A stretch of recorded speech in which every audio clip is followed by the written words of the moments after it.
Kunci untuk menghadapi Covid-19 yang sekarang ini lagi merebak, ini yang pertama adalah disiplin dari seluruh masyarakat.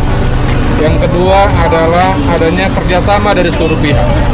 Nah, wujud daripada itu semua, inilah Desa Tangguh atau Kampung Tangguh inilah kita resmikan. Dimulai dari level yang paling bawah untuk tataran masyarakat, di kampung, di desa. Sehingga ketika masyarakat di masing-masing desa ini sudah terbentuk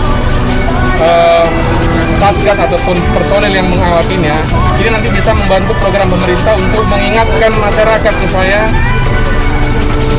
mengikuti SOP dan disiplin di dalam mengikuti ketentuan penanganan COVID-19.